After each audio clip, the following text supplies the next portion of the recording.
નમસ્કાર વિદ્યાર્થી મિત્રો, એલકટ પરિવારમાંથી હું ઉમેશ વાળા આજના વિડિયો લેક્ચરમાં આપનું હાર્દિક સ્વાગત કરું છું। વિદ્યાર્થી મિત્રો, આપણે ગયા લેક્ચરની અંદર ધોરણ 12 આર્ટ્સ માટે જે સમાજશાસ્ત્ર વિષય છે એનો આપણે વાત કરી કે પરિચય મેળવ્યો કે સમાજશાસ્ત્ર વિષય શું છે, એની શરૂઆત ક્યારે થઈ, એનો ઉદ્ભવ કેવી રીતે થયો, એના વિશે આપણે ચર્ચા કરી। હવે ખાસ વિદ્યાર્થી મિત્રો આપણે એક ચર્ચા બીજી પણ કરવાની છે કે આપણે જે ખાસ આપણા વિદ્યાર્થીઓ છે અત્યાર સુધી આપણે ક્લાસની અંદર 4 પાઠ ભણી ગયા છે, તો આજે આપણે સમાજશાસ્ત્ર 12 આર્ટ્સ ની અંદર આપણે અહીંયા 5મા ચેપ્ટર થી આની શરૂઆત કરીએ છીએ। તો ખાસ આપણે વાત કરીએ કે આજે 5મું ચેપ્ટર પરિવર્તન ની સામાજિક સાંસ્કૃતિક પ્રક્રિયાઓ કે પરિવર્તન એક પ્રક્રિયા છે। વિદ્યાર્થી મિત્રો આપણે એ કહીએ પરિવર્તન એક પ્રક્રિયા છે જે સતત ચાલતી જ હોય છે। પરિવર્તન એટલે શું? તો કે કોઈ ફેરફાર થાય એને આપણે પરિવર્તન કહીએ। જેમ કે કદાચ કોઈ જૂનું હોય અને એમાં નવું કંઈક ઉમેરાય તો આપણે પરિવર્તન કહીએ, હોય અને એમાં કંઈક જુદું થાય તો એ પરિવર્તન છે। પરિવર્તનની આપણે વાત કરીએ તો પરિવર્તન સતત ચાલતી પ્રક્રિયા છે અને આપણા સમાજમાં તો આપણા ગુજરાતીમાં તો કહેવાય છે કે પરિવર્તન એ કુદરતનો નિયમ છે અથવા પરિવર્તન એ સમાજનો નિયમ છે, સંસારનો નિયમ છે। જેમ કુદરતમાં પરિવર્તન આવે છે એમ આપણા સમાજમાં પણ સતત પરિવર્તન થતું જોવા મળે છે। કારણ કે પરિવર્તન વગર તો ક્યારે ચાલે જ નહીં ને। આપણે જોઈએ કે આપણે વાત કરીએ કે ભાઈ પહેલાના નિયમો, રીતિ રિવાજો, મૂલ્યો અને આજની બાબતમાં જોઈએ તો આજે એમાં ઘણું બધું પરિવર્તન આવેલું છે। આજે આપણે ઋતુઓની વાત કરીએ તો ઋતુઓની અંદર પણ આપણે જોઈએ કે આજે ક્લાઇમેટ ચેન્જનું ગુજરાતી વાત કરીએ તો ઋતુ પરિવર્તન, આજે ઋતુમાં પણ પરિવર્તન આવી રહ્યું છે। તો જેમ કુદરતમાં પરિવર્તન આવે છે વિદ્યાર્થી મિત્રો, એમ આપણા સામાજિક જીવનની અંદર પણ ઘણા બધા પરિવર્તનો જોવા મળે છે। તો પરિવર્તનને સમજવું ખૂબ જ જરૂરી છે। આપણે વાત કરીએ કે સાતત્ય અને પરિવર્તન એ દરેક સમાજનું લક્ષણ છે। જુઓ અહીં અમે વાત કરી છે સાતત્ય અને પરિવર્તન એ દરેક સમાજનું લક્ષણ છે। કારણ કે પરિવર્તન પણ જરૂરી છે અને સાથે સાથે જે વ્યવસ્થા છે એ પણ ટકી રહેવી જોઈએ, સાતત્ય। અને જ્યાં સુધી સાતત્ય અને પરિવર્તન ન હોય તો સમાજ ટકી શકે નહીં। એટલે બંને ખૂબ જ મહત્વના લક્ષણ છે। સામાજિક સાંસ્કૃતિક પરિવર્તન એ સતત ચાલતી પ્રક્રિયા છે। વિદ્યાર્થી મિત્રો આપણે જે ચેપ્ટરની વાત કરીએ છીએ સામાજિક અને સાંસ્કૃતિક પ્રક્રિયા, તો વિદ્યાર્થી મિત્રો સામાજિક સાંસ્કૃતિક પરિવર્તન એ સતત ચાલતી પ્રક્રિયા છે। આપણે બે ઘટના છે સતત સમાજમાં ચાલ્યા જ કરે, સમાજમાં પરિવર્તન આવે, આપણી સંસ્કૃતિમાં પણ સતત પરિવર્તન આવે છે, એટલે સતત ચાલતી ઘટના કહી શકાય। પરિવર્તન સામાજિક સાંસ્કૃતિક પ્રક્રિયાઓમાં જોવામાં સમાજશાસ્ત્ર રસ છે। આપણે જો વિષય સમાજશાસ્ત્ર ભણીએ છીએ તો શા માટે સામાજિક સાંસ્કૃતિક પરિવર્તનને સમજવું જરૂરી છે? કેમ કે સમાજ વ્યવસ્થામાં ઘણી બધી બાબતો એવી છે કે જે સામાજિક અને સાંસ્કૃતિક પરિવર્તનના કારણે ઘણા બધા પરિણામો છે એમાં નિપજાવે છે। એટલે કે ઘણા બધા પરિણામો એના કારણે જોવા મળે છે। આપણે વાત કરીએ કે ભાઈ પહેલાની જે વ્યવસ્થા હતી અને આજની વ્યવસ્થામાં ઘણા બધા પરિવર્તન આવ્યા, તો જોઈએ આપણે કે ભાઈ સમાજનો વિષય એવો છે કે સમાજમાં આવેલા પરિવર્તનને તપાસવું એટલે સમાજશાસ્ત્ર। તો સમાજની અંદર આવેલા પરિવર્તનોને સમજવા માટે જ સમાજશાસ્ત્ર વિષય છે એ સામાજિક સાંસ્કૃતિક પરિવર્તનને તપાસે છે, એનો અભ્યાસ કરે છે, એના માટે એનો અભ્યાસ જરૂરી છે। વિદ્યાર્થી મિત્રો આપણે વાત કરીએ કે તમે અગાઉના વર્ષોની અંદર તમે ક્લાસની અંદર આ શબ્દો સાંભળ્યા હશે, જેમ કે પશ્ચિમીકરણ છે, સંસ્કૃતિકરણ છે, વૈશ્વિકીકરણ છે, ઉદારીકરણ છે। આ બધા શબ્દો આપણે ભણી ગયા છે। આમ તો 10મા પણ આપણે ઉદારીકરણ છે, વૈશ્વિકીકરણ છે, ખાનગીકરણ છે એનો પાઠ ભણી ગયા છે। તો ખાલી સામાન્ય સમજૂતી મેળવી લઈએ। પશ્ચિમીકરણ કે આપણે જાણીએ છીએ કે કેટલાય વર્ષો પહેલા આપણા દેશમાં યુરોપમાંથી ઘણી બધી પ્રજાઓ આવીને વસી। પશ્ચિમ, કારણ કે યુરોપ આપણા દેશની પશ્ચિમમાં આવેલો છે, એની સંસ્કૃતિની વાત કરીએ, ત્યાંના કેટલાક રીતિ રિવાજો, ત્યાંની પદ્ધતિઓ, ત્યાં નવી શોધો થઈ, આ બધાને આપણે ધીરે ધીરે સ્વીકારી અને અપનાવતા થયા, જેનું અનુકરણ કર્યું આપણે એને પશ્ચિમીકરણ કહીએ છીએ। ત્યારબાદ આપણે વાત કરીએ સંસ્કૃતિકરણ। સંસ્કૃતિમાં પણ ધીમે ધીમે જે સતત પરિવર્તન આવી રહ્યું છે। આપણે 10મામાં વ્યાખ્યા બની ગયા કે સંસ્કૃતિ એટલે શું? તો કે જીવન જીવવાની રીત। તો આદિ માનવથી આજના માનવી સુધીની વાત કરીએ તો સંસ્કૃતિમાં પણ સતત પરિવર્તન આવ્યું છે, તો એને આપણે સંસ્કૃતિકરણ કહીએ છીએ। વૈશ્વિકીકરણ, આજે વિશ્વ એક થઈ ગયું છે। વિશ્વ આજે એકબીજાથી જોડાઈ ગયું છે, બે દેશો વચ્ચે એક જે દૂરી હતી એ આજે નજદીક થઈ ગઈ છે. આને આપણે વૈશ્વિકીકરણ, જે અમેરિકામાં આપણું ફાસ્ટ ફૂડ ખોરાક મળે છે એ આપણા ભારતમાં પણ મળે છે, અને ભારતનો જે છે એ અમેરિકામાં પણ મળે છે. કેમ? તો કે બંને દેશો વચ્ચેનો જે ગેપ હતો, જે એક આપણે એમ કહીએ કે દૂરી હતી, એ ખૂબ જ ઘટી ગઈ. જેના કારણે વૈશ્વિકીકરણના કારણે ઉદારીકરણ, આપણે જાણીએ છીએ કે 1991માં જે ઔદ્યોગિક નીતિ આપણે અમલમાં મૂકી, એના કારણે 3 નીતિ આપણે અમલમાં મૂકી, જેમ કે ઉદારીકરણ, ખાનગીકરણ અને વૈશ્વિકીકરણ. તો ઉદારીકરણ એટલે સરકારે જે કઈ છૂટછાટ આપી ઉદ્યોગોની અંદર, એકમોની અંદર, એને આપણે ઉદારીકરણ કહીએ છીએ. તો આ બધા શબ્દોથી પરિચિત છીએ, પણ આને અને સમાજશાસ્ત્રને શું લાગે વળગે એવો વિચાર આપણને આવે તો છે. કારણ કે આ જે બધી બાબતો છે, પશ્ચિમીકરણ, સંસ્કૃતિકરણ, વૈશ્વિકીકરણ, ઉદારીકરણ, આ દરેક બાબતો છે એની આપણા સમાજ જીવન પર અસર થાય છે. આપણી લાગણી છે, આપણી અભિવ્યક્તિઓ છે, આ દરેક ઉપર એની અસરો જોવા મળે છે, એટલે એનો અભ્યાસ કરવો જરૂરી છે. પણ વિદ્યાર્થી મિત્રો, સૌપ્રથમ આપણે સામાજિક પરિવર્તનનો અર્થ સમજીએ, કારણ કે જો સામાજિક પરિવર્તન અને સાંસ્કૃતિક પરિવર્તનને સમજશું તો જ આ બધી અસરોને આપણે સમજી શકીએ. તો પહેલા વિદ્યાર્થી મિત્રો આપણે જોઈએ સામાજિક પરિવર્તનનો અર્થ. સામાજિક પરિવર્તન એ અવિરત ચાલતી ઘટના છે, અવિરત, અટક્યા વગર ક્યારે પરિવર્તન ના આવે એવું બને નહીં. આજે મારામાં છે તો કાલે કંઈક થોડું ઘણું બીજું પરિવર્તન આવ્યું હોય, પરંતુ થોડું પણ પરિવર્તન છે ઝડપથી આપણી નજરે ચડતું નથી, દેખાય ત્યારે ખબર પડે કે પરિવર્તન થયું. એ સાર્વત્રિક છે. સાર્વત્રિક મતલબ બધે જોવા મળે છે, દરેક જગ્યાએ. સમાજના રચનાતંત્રમાં સતત ફેરફાર થાય છે, તેના પરિણામે સંસ્થાઓમાં પરિવર્તન જોવા મળે. કે આપણે જે સમાજનું રચનાતંત્ર, જે માળખું છે, આપણા સમાજની જે વ્યવસ્થા છે, જેમ કે આપણે એક સામાન્ય ઉદાહરણ લઈ લઈએ અત્યારે કે ભાઈ એક સમયે વિદ્યાર્થી મિત્રો તમે સામે બેન્ચીસમાં બેસીને ભણતા હતા, એની જગ્યાએ આજે મારી સામે તમે YouTube ઉપર ભણો છો. કેમ? કારણ કે જે આપણું માળખું છે એમાં આપણે જાણીએ છીએ કે અત્યારે હાલમાં જે મહામારી છે COVID-19, કોરોના વાયરસ, એના કારણે આપણે ઘણીવાર નીકળી શકતા નથી. તો જે માળખું હતું એમાં જે પરિવર્તન આવ્યું છે, અને ઈ પરિવર્તનના કારણે ઘણી બધી સંસ્થાઓમાં પણ પરિવર્તન જોવા મળે છે. આપણે જોઈએ કે આજે આપણે આમને સામને નહીં, પ્રત્યક્ષ નહીં પણ પરોક્ષ રીતે અભ્યાસ કરીએ છીએ, તો આ પણ એક પરિવર્તન છે. તો ફરી એકવાર વિદ્યાર્થી મિત્રો, સમાજમાં રચનાતંત્રમાં સતત ફેરફાર થાય છે, તેના પરિણામે સંસ્થાઓમાં પરિવર્તન જોવા મળે છે. જ્યારે સામાજિક સંગઠનોના સ્વરૂપમાં નોંધપાત્ર ફેરફાર થાય, નોંધપાત્ર એટલે જોઈ શકીએ સ્પષ્ટ રીતે કે ભાઈ આમાં કંઈક ફેરફાર થયો, જે આપણા સમાજનું જે સંગઠનો છે, જે માળખું છે, એમાં કોઈ એના સ્વરૂપમાં જો એના ફેરફારો થાય, ત્યારે આપણે તેને કહીએ કે ભાઈ સામાજિક પરિવર્તન થયું છે, અથવા સામાજિક પરિવર્તન કહીએ છીએ. દાખલા તરીકે આપણે ઉદાહરણ લઈ લઈએ, જ્ઞાતિ સંસ્થામાં આવેલું પરિવર્તન. પહેલાની જે ચુસ્ત જ્ઞાતિ પ્રથા હતી એની જગ્યાએ આજે આપણે જોઈએ કે જ્ઞાતિઓમાં ઘણા બધા પરિવર્તનો આવ્યા છે. આપણે 11 રાષ્ટ્રીય અંદર ભણી ગયા છે. પ્રાપ્ત દરજ્જો અને અર્પિત દરજ્જો. અર્પિત દરજ્જો એવો હતો કે જે આપણને મા-બાપ તરફથી વારસામાં મળે.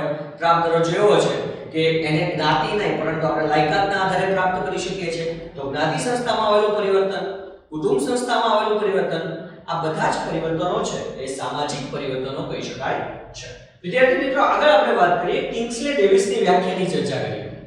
કિંગ્સલે ડેવિસ સામાજિક પરિવર્તનની શું વ્યાખ્યા આપે છે? તો કિંગ્સલે ડેવિસ સામાજિક રચનાતંત્ર અને કાર્યોમાં આવતું પરિવર્તનને સામાજિક પરિવર્તન એવું કહે છે. કિંગ્સલે ડેવિસનું કહેવું એવું છે કે જે આપણી સમાજની જે રચના છે અને ઈ રચનાની સાથે સાથે જે આપણા સમાજના કાર્યો છે, ઈ કાર્યોમાં જ્યારે પરિવર્તન આવે, ફેરફાર થાય, ત્યારે સામાજિક પરિવર્તન થયું એવું કહે છે. એમણે ઉદાહરણ પણ આપ્યા છે. દાખલા તરીકે સંયુક્ત કુટુંબને બદલે આજે વિભક્ત કુટુંબ છે, એનું પ્રચલન વધ્યું છે, મહત્વ વધ્યું છે. જો પહેલા આપણે જોઈએ દાદા, કાકા, બાપા બધા ભેગા રહેતા, સંયુક્ત કુટુંબ પ્રથા હતી. પણ આજે તો આપણે જાણીએ છીએ જેવો લગ્ન થયા એટલે તરત જ કહે છે કે આપણને ભેગું ફાવશે નહીં, વિભક્ત કુટુંબ. કેમ? આજે મહત્વ વધ્યું છે. તો આ જે રચના હતી એમાં એક પરિવર્તન આવ્યું, એટલે એ રચનાતંત્રમાં આવેલું પરિવર્તન સૂચવે છે. એવું બીજું એક ઉદાહરણ લઈ લઈએ કે ભાઈ પહેલા કુટુંબનું મનોરંજનનું કાર્ય, આપણે જાણીએ ઘરમાં પરિવાર છે એ હળી મળીને આનંદ ઉલ્લાસથી રહેતા. તો આજે એનું સ્થાન કોણે લઈ લીધું? તો કે સિનેમા અને ટીવી એ. કે આજે પહેલા કુટુંબનું જે મનોરંજન ઘરમાં થતું, જે પરિવારમાં સાથે મળીને થતું, એ સિનેમા અને ટીવી લઈ લીધું. બધા ટીવી સામે ચોંટી. તો આ જે પરિવર્તન છે એ કાર્યમાં આવેલું પરિવર્તન સૂચવે છે. આગળ વિદ્યાર્થી મિત્રો વાત કરીએ સામાજિક પરિવર્તનના લક્ષણો આપ્યા છે. ઘણી વખત આ પ્રશ્ન પૂછાય છે વિદ્યાર્થી મિત્રો 2 માર્કમાં 3 માર્કમાં કે ભાઈ સામાજિક પરિવર્તનનો અર્થ આપી સામાજિક પરિવર્તનના લક્ષણો જણાવો. તો જો તમને એની વ્યાખ્યા આવડતી હોય તો એના લક્ષણો આવડે છે. આપણે હમણાં જ ભણી ગયા સામાજિક પરિવર્તન એટલે શું? તો કે એના રચના તંત્ર અને કાર્યમાં આવતા પરિવર્તનને આપણે સામાજિક પરિવર્તન કહીએ છીએ. તો જો પહેલું જ કે ભાઈ સામાજિક પરિવર્તન એક પ્રક્રિયા છે, પ્રોસેસ છે. સીધું પરિવર્તન એક પ્રક્રિયા, એક પછી એક પ્રક્રિયા થાય, ક્રિયા થાય અને પછી સામાજિક પરિવર્તન થાય. તો સામાજિક પરિવર્તન એક પ્રક્રિયા છે, પ્રોસેસ છે. બીજું લક્ષણની વાત કરીએ આપણે કે સામાજિક પરિવર્તન સાર્વત્રિક પ્રક્રિયા છે. સાર્વત્રિક બધે જ જોવા મળે છે. કોઈ એક જગ્યાએ થાય એવું નથી કે મારા પરિવર્તન આવ્યું તમારામાં ન થાય એવું બને નહીં. તમારામાં પરિવર્તન આવે, મારામાં આવે, સમાજમાં બધે જ આવે, દરેક માળખામાં આવે. તો સામાજિક પરિવર્તન સાર્વત્રિક પ્રક્રિયા છે. સામાજિક પરિવર્તન સામાજિક રચના તંત્રમાં ફેરફાર સૂચવે છે. આપણે હમણાં આગળ વાત કરી સામાજિક પરિવર્તન શું કરે છે? તો કે જે સમાજનું રચના તંત્ર છે, જે માળખું છે, એ માળખાની અંદરનું પરિવર્તન ફેરફાર છે એ સૂચવે છે. પરિવર્તન અને ફેરફાર બંને શબ્દ એકબીજાના સમાનાર્થી છે. તમે ફેરફારની જગ્યાએ પરિવર્તન શબ્દ વાપરો તો એમાં કંઈ ખોટું છે નહીં. તો સામાજિક પરિવર્તન સામાજિક રચના તંત્રમાં ફેરફાર સૂચવે છે. એના પછીનું ચોથું લક્ષણની આપણે વાત કરીએ કે સામાજિક પરિવર્તન સામાજિક કાર્યમાં ફેરફાર સૂચવે છે. કે સામાજિક પરિવર્તન જ્યારે આવે છે ત્યારે એના કાર્યોમાં પણ પરિવર્તન જોવા મળે છે. સામાજિક પરિવર્તન સ્વયંજનિત તેમજ આયોજિત પ્રક્રિયા સ્વરૂપે જોવા મળે કે ઘણી વખત સામાજિક પરિવર્તન સ્વયંજનિત પોતાની જાતે થઈ જાય. સ્વયં એટલે પોતાની જાતે થઈ જાય અને ઘણી વખત આયોજિત સ્વરૂપે જોવા મળે. આયોજન દ્વારા લાંબા સમયગાળાથી આયોજન દ્વારા આપણે કે ઉદારીકરણની જે પ્રક્રિયાનો સ્વીકાર કર્યો તો ઉદારીકરણના કારણે ઉદ્યોગોમાં આજે જે વિકાસ થયો તો એક આયોજિત હતી. આપણે કહીએ કે ભાઈ જ્યારે બીજા દેશના પશ્ચિમના દેશોના લોકો છે જ્યારે આપણે ભારતમાં આવ્યા અને આપણે એમની સાથે સંપર્કમાં આવ્યા અને એની ઘણી બધી સારી બાબતો એક્સેપ્ટ કરી સ્વીકારી ત્યારે એ પરિવર્તન છે સ્વયંજનિત પોતાની જાતે થઈ ગયું. એમાં આપણને ખબર જ હતી. પરિવર્તન આપણે એક બીજા ઉદાહરણ લઈ લઈએ કે ભાઈ પહેલા આપણે જમવા બેસતા તો શું કરતા? તો કે ભાઈ નીચે બેસતા હાથથી જમતા. પણ એની જગ્યાએ આજે શું થયું? તો કે આજે ડાઇનિંગ ટેબલ આવી ગયું, છરી આવી ગઈ, કાંટા ચમચી આવી ગઈ અને એના વડે જમીએ છીએ. આને પણ એક પરિવર્તન છે. બીજું એક ઉદાહરણ લઈ શકીએ કે પહેલા આપણે વસંત પંચમીનો તહેવાર ઉજવતા હતા, એની જગ્યાએ આજે આપણે શું કર્યું છે? તો કે આજે આપણે વેલેન્ટાઇન ડે ઉજવતા થઈ ગયા છે. આ પણ એક પરિવર્તન છે. તો આપણે જે સામાજિક પરિવર્તનની જે વાત કરીએ છીએ એમાં પાંચ લક્ષણો છે, ખૂબ જ મહત્વના છે. ફરી એકવાર એને રિવિઝન કરી લઈએ કે સામાજિક પરિવર્તન એક પ્રક્રિયા છે. સામાજિક પરિવર્તન એ સાર્વત્રિક પ્રક્રિયા છે. સામાજિક પરિવર્તન સામાજિક રચના તંત્રમાં ફેરફાર સૂચવે છે. સામાજિક પરિવર્તન સામાજિક કાર્યોમાં ફેરફાર સૂચવે છે. સામાજિક પરિવર્તન સ્વયંજનિત તેમજ આયોજિત પણ હોઈ શકે છે. વિદ્યાર્થી મિત્રો ખાસ સામાજિક પરિવર્તનનો મેં તમને એક પ્રશ્ન કહ્યો અહીંયા કે સામાજિક પરિવર્તનનો અર્થ આપી તેના લક્ષણો જણાવો. આ પ્રશ્ન ઘણી વખત બોર્ડમાં પૂછાઈ ચૂક્યો છે. પાકો કરો. આગળ આપણે સામાજિક પરિવર્તનની માહિતી મેળવ્યા બાદ એનો અર્થ સમજ્યા બાદ એની વ્યાખ્યા સમજ્યા, એના લક્ષણો સમજ્યા, એના પછી આપણે સાંસ્કૃતિક પરિવર્તન તરફ આગળ વધીએ. વિદ્યાર્થી મિત્રો ખાસ યાદ રાખજો સાંસ્કૃતિક પરિવર્તન. હવે આની અંદર એક નાનો શબ્દ સમાયેલો છે સાંસ્કૃતિક બાબતની અંદર. સંસ્કૃતિ. વિદ્યાર્થી મિત્રો આ એક ખાસ યાદ રાખજો નાનો શબ્દ સમાયેલો છે સાંસ્કૃતિક, સંસ્કૃતિ. તો સંસ્કૃતિ એટલે આપણે 10માં ભણી ગયા કે જીવન જીવવાની રીત. બરાબર છે ને કે આપણે જાણીએ છીએ કે આપણે જે કાંઈ જીવન જીવીએ છીએ ત્યારથી આદિમાનવ વખતે ગુફા સમયથી માંડીને આજના જે ઘર મકાનો છે ત્યાં સુધીનો જે સમયગાળો છે બધાને આપણે સંસ્કૃતિ કહીએ. જેવા માનવની ટેવો છે, મૂલ્યો છે, આચાર છે, રહેણી કરણી છે, બધી બાબતોનો સમાવેશ કરી શકાય. આપણી કલા, ધર્મ વગેરે. તો સંસ્કૃતિમાં સમાવિષ્ટ જે સંસ્કૃતિ છે આપણી એની અંદર સમાવેશ એટલે એની અંદર જે કંઈ સમાવેલી છે એ તમામ બાબતો જેવી કે કલા. આપણે જો કલાની વાત કરીએ તો એ પણ આપણી સંસ્કૃતિ છે. જેમાં આપણે ચિત્રકલા કહો, નૃત્ય કલા કહો, ગાયન કલા કહો, કોઈ પણ કલા લઈ લો. 64 કલાઓ છે બધી, તો કોઈ પણ કલા લઈ લો. કલા, વિજ્ઞાન, યંત્ર વિજ્ઞાન, તત્વજ્ઞાન છે, ભાષા, સાહિત્ય વગેરે તેમજ સામાજિક સંગઠન તંત્રના સ્વરૂપો, રચના અને કાર્યોમાં આવતા પરિવર્તનનો સમાવેશ કરી શકાય. જો અહીંયા એક શબ્દ આપણે કલા, યંત્ર, વિજ્ઞાન આ બધીની વાત કરી, ભાષા, સાહિત્ય આ બધું તો સંસ્કૃતિ છે જ, પણ તેમજ એવો શબ્દ આપ્યો છે તેમજ સામાજિક સંગઠન તંત્રના, જે આપણે સમાજનું જે સંગઠન તંત્ર છે, આ કલા, વિજ્ઞાન, યંત્ર વિજ્ઞાન, ભાષા, સાહિત્ય આમાં જ્યારે પરિવર્તન આવે છે ત્યારે સાથે સાથે આપણા સમાજના જે સંગઠન છે એના સ્વરૂપો, એની રચના અને એના કાર્યોમાં પણ કેટલાક પરિવર્તનો દેખાઈ આવે છે. એટલે આ બધી બાબતોનો સમાવેશ સાંસ્કૃતિક પરિવર્તનમાં કરી શકાય છે. હવે આપણે એની અંદર બે બાબતો જોઈએ. સંસ્કૃતિ છે એનો ખ્યાલ જોઈએ તો ખૂબ જ વિશાળ છે, ખૂબ જ મોટી બાબતો છે. એને સમજવી કોઈ નાની અમથી વાત છે નહીં. છતાં આપણે જો એક સંસ્કૃતિનો આપણે વાત કરીએ, બે પાસાઓનો અર્થ સમજીએ. સંસ્કૃતિની અંદર ભૌતિક પાસું અને અભૌતિક પાસું. ભૌતિક પાસું એટલે શું? તો કે ભૌતિક પાસું એટલે ફર્નિચર છે, યંત્રો છે, મકાન છે, આ બધા ભૌતિક પાસાઓ છે. સામાન્ય અર્થમાં આપણે વાત કરીએ તમે ભૌતિક અને અભૌતિક બની જ ગયા છો. ભૌતિક એટલે એવી બાબતો કે જેને આપણે સ્પર્શ કરી શકીએ, જોઈ શકીએ, એને આપણે ભૌતિક કહીએ છીએ. જેમ કે આ બોર્ડ છે ભૌતિક છે, આ મકાન પણ ભૌતિક છે, આ મારા હાથમાં માર્કર છે એ પણ ભૌતિક છે. તો અભૌતિક પાસું એટલે કેવું કે જેને આપણે જોઈ શકીએ પણ સ્પર્શ કરી શકીએ નહીં, આવો આપણે ભણી ગયા છે. એના આપણે અભૌતિક પાસું. તો ભૌતિક પાસાની અંદર આપણે વાત કરીએ સંસ્કૃતિમાં તો કે ફર્નિચર છે, યંત્રો છે, મકાન છે, આ બધા ભૌતિક પાસાઓ છે. એમાં જ્યારે કોઈ પરિવર્તન આવે ત્યારે આપણે એમ કહી શકાય કે સંસ્કૃતિના ભૌતિક પાસામાં પરિવર્તન આવ્યું. તો એવી જ રીતે અભૌતિક પાસા, તો એમાં ભાષા છે, સાહિત્ય, ચિત્ર, નૃત્ય કલા, જ્ઞાન આ બધી બાબતો છે એ અભૌતિક પાસાઓ છે. એમાં જ્યારે કોઈ પરિવર્તન આવે ત્યારે એને અભૌતિક પાસામાં આવેલું પરિવર્તન કહી શકાય છે. જેમ કે આપણે ઉદાહરણ તરીકે લઈએ, ચિત્રકલામાં આવેલું પરિવર્તન, નૃત્ય કલામાં આવેલું પરિવર્તન અને ગાયન કલામાં પણ આવેલું પરિવર્તન. આપણે એક સામાન્ય વાત કરીએ કે પહેલાના જે ગીતો છે એ સાંભળીએ અને આજના સાંભળીએ તો ઘણી વાર તો ખબર જ નથી પડતી કે શું છે. બરાબર છે.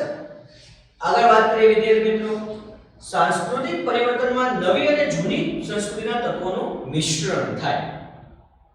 સાંસ્કૃતિક પરિવર્તન જ્યારે પણ આવે છે ત્યારે એમાં નવી અને જૂની બંને તત્વોનું મિશ્રણ થાય. આપણે વાત કરીએ કે સામાન્ય રીતે તમે વિદ્યાર્થી મિત્રો ઘણી વખત જોયું હશે કે આપણે વાત કરીએ આપણા દેશમાં અંગ્રેજો આવ્યા, સામાન્ય ઘણા બધા ભાઈઓ અને બહેનો છે, આપણી એક સંસ્કૃતિ છે હિન્દુ ધર્મ મુજબ કહીએ, આપણા દરેક ઇસ્લામ ધર્મ હોય, હિન્દુ ધર્મ હોય, દરેક ધર્મની વાત કરીએ, ક્રિશ્ચન ધર્મ, આપણે કોઈ ધર્મની વાત નથી કરતા, પણ એક સામાન્ય ઉદાહરણ લઈએ છીએ પરિવર્તનનું કે હિન્દુ ધર્મ વાત કરીએ આપણે બે હાથ જોડીને પગે લાગીએ છીએ. પણ આજે તમે ઘણા બધાને જોયું હશે કે એની પદ્ધતિ બદલાની કઈ, તો જેવું મંદિર આવે આમ કરતા જોયા છે તમે. તો આપણે એક પ્રકારનું જોઈએ કે નવી અને જૂની બંને બાબતોનું મિશ્રણ છે. પગે લાગવાની પદ્ધતિ છે પણ પદ્ધતિ બદલાની. તો નવી અને જૂની સંસ્કૃતિના તત્વોનું મિશ્રણ થાય છે સાંસ્કૃતિક પરિવર્તનમાં, જે મોટે ભાગે નવશોધ અને સંશોધન દ્વારા થતું હોય છે. જેના દ્વારા પરિવર્તન આવે છે? નવશોધ, નવી શોધ, કે કોઈ નવી શોધ થાય એના કારણે અને કા પછી નવું કોઈ સંશોધન થયું હોય એના કારણે આ પરિવર્તન છે એ આપણે જોઈ શકીએ છીએ. જેમ કે આપણે ઉદાહરણની વાત કરીએ, જ્યારે આપણે ભારતનું બંધારણ આપણે બનાવ્યું ત્યારે આપણે જે આપણા દેશમાં આપણે જાણીએ છીએ કે આઝાદી પહેલા આપણા દેશમાં રાજાશાહી હતી, એની જગ્યાએ આપણે લોકશાહી સ્વીકારી અને આજે એ લોકશાહીના કારણે આપણે જોઈએ કે આજે આપણે મજબૂત સત્તા બનાવી છે. તો આ પણ એક સાંસ્કૃતિક પરિવર્તન છે. આપણે આગળ વાત કરીએ વિદ્યાર્થી મિત્રો, કલા, વિજ્ઞાન, તત્વજ્ઞાન વગેરે સંસ્કૃતિના તત્વોમાં આવતું પરિવર્તન એટલે સાંસ્કૃતિક પરિવર્તન. એક નાની વ્યાખ્યા કે આટલું આપણે જોયું કે સાંસ્કૃતિક પરિવર્તનની અંદર કઈ કઈ બાબતો, કલા, વિજ્ઞાન, તત્વજ્ઞાન બધી બાબતો છે, એમાં જે પરિવર્તન આવે છે એને આપણે સાંસ્કૃતિક પરિવર્તન કહીએ છીએ. વિદ્યાર્થી મિત્રો, મેકાઈવર અને પેજ નામના જે સમાજશાસ્ત્રી છે એમણે પણ ઘણી બધી આપણે વાત કરી કે એમણે પણ એક વ્યાખ્યા આપી છે. વ્યાખ્યા સમજીએ કે સાંસ્કૃતિક પરિવર્તનમાં ધર્મ, સાહિત્ય, કલા વગેરેમાં થતા પરિવર્તનનો સમાવેશ થાય. મેકાઈવર અને પેજે એવું કહ્યું કે ધર્મ, સાહિત્ય અને કલા, જો મેં તમને કહ્યું એવી બાબતો કે જેને આપણે સ્પર્શ કરી શકતા નથી, સમજી શકીએ છીએ, જોઈ શકીએ છીએ, અનુભવી શકીએ છીએ, આ બધું જ આપણી સંસ્કૃતિ છે. તો એમાં ધર્મ, સાહિત્ય, કલા વગેરે બાબતોમાં જ્યારે કોઈ પરિવર્તન આવે તો આપણે એને સાંસ્કૃતિક પરિવર્તનની અંદર સમાવેશ કરી શકીએ છીએ. આપણે એવું પણ કીધું છે કે સામાજિક પરિવર્તન સાંસ્કૃતિક પરિવર્તન થી વધારે ગતિશીલ છે. સાંસ્કૃતિક પરિવર્તન ધીમું છે અને સામાજિક પરિવર્તન એના કરતાં ઝડપી છે. એમણે એવું કીધું, જેમ કે આપણે વાત કરીએ કે એમણે સાથે સાથે એવું કીધું કે ભાઈ સાંસ્કૃતિક પરિવર્તન છે થોડું ધીમું છે, એ વધારે ઝડપથી થતું નથી. ધર્મ, કલા, યંત્ર, વિજ્ઞાન આમાં ઝડપથી પરિવર્તન ન આવે. આપણે જોઈએ કે સામાન્ય એક ઉદાહરણ લઈએ કે આપણા ધાર્મિક બાબતોની અંદર જો પરિવર્તન આવ્યું છે પણ એટલું બધું ઝડપથી નહીં આવ્યું હોય. અને સાથે સાથે સમાજની વાત કરીએ તો સમાજમાં આપણે જો ઘણી બધી બાબતોમાં ફેરફાર થઈ ગયા. જૂના મંદિરોની વાત કરીએ, આપણે ધોરણ 10 ની અંદર આપણે વારસા ભણી ગયા છે. જૂના મંદિરોની વાત કરો, આજના મંદિરની વાત કરીએ તો એ સામાજિક પરિવર્તન છે. પણ આપણી જે ધાર્મિક આસ્થાઓ છે, શ્રદ્ધા છે, એમાં કોઈ પરિવર્તન આવ્યું નથી. આવ્યું છે પણ કેવું? ધીમું. તો મેકાઈવરના પેજે એવું કહ્યું છે કે સામાજિક પરિવર્તન એ સાંસ્કૃતિક પરિવર્તન કરતા વધારે ઝડપી છે. એમણે એક ઉદાહરણ આપ્યું છે કે માતા-પિતા અને સંતાનોના સંબંધમાં આવેલું પરિવર્તન. વિદ્યાર્થી મિત્રો આગળ વાત કરીએ, ધ્યાન આપજો વિદ્યાર્થી મિત્રો કે સામાજિક અને સાંસ્કૃતિક પરિવર્તન પરસ્પર અસર પહોંચાડે છે, એકબીજા પર અસર છે. સામાજિક પરિવર્તન થાય તો એની અસર સાંસ્કૃતિક પરિવર્તન ઉપર પણ જોવા મળે અને સાંસ્કૃતિક પરિવર્તન થાય તો એની અસર સામાજિક પરિવર્તન ઉપર પણ જોવા મળે. દાખલા તરીકે આપણે ઉદાહરણ લઈએ કે જૂથ જીવન અને સંબંધોમાં આવતું પરિવર્તન સંસ્કૃતિના તત્વો અને મૂલ્યોને અસર પહોંચાડે છે. મેં તમને હમણાં વાત કરી હતી કે ભાઈ સંયુક્ત કુટુંબ વ્યવસ્થા હતી, એની જગ્યાએ આજે વિભક્ત કુટુંબ વ્યવસ્થા છે. તો આજે પહેલાનું જૂથ જીવન હતું, સંબંધો હતા, એમાં જે પરિવર્તન આવ્યું એના કારણે કુટુંબની અંદરના જે તત્વો હતા, મૂલ્યો હતા, જે એક સંયુક્ત કુટુંબમાં રહેવાની બાબતો હતી, એ તત્વો અને મૂલ્યોમાં પણ આજે આપણે જોઈએ ઘણું બધું ફેરફાર થયો છે. જેમ કે આપણે ઉદાહરણ વાત કરીએ કે લાજ પ્રથાઓ હતી, આજે ધીમે ધીમે દૂર થઈ ગઈ છે. કુટુંબમાં એક જોડાણ હતું, મોટાને વડીલોને આદર ભાવ આપવો, આ બધું છે પણ થોડું થોડું એમાં પણ પરિવર્તન આવ્યું છે. આપણે પગે લાગતા એની જગ્યાએ આજે તો હજી ઘૂંટણે જ પહોંચે, પગે લાગવામાં ઘૂંટણથી જ પાછા વળી જઈએ છીએ. ઘણી બધી ફિલ્મોની અસરો જોવા મળે છે. તો આ બધા પરિવર્તનો છે એ આપણે કહી શકાય કે સામાજિક સાંસ્કૃતિક પરિવર્તનની અસરો છે. સાંસ્કૃતિક વાતાવરણ બદલાતા સમાજ જીવન પણ સાથે સાથે બદલાય છે. કે સાંસ્કૃતિક પરિવર્તન આવે તો સાથે સાથે સમાજ જીવનમાં પણ કેટલાક ફેરફાર આવે.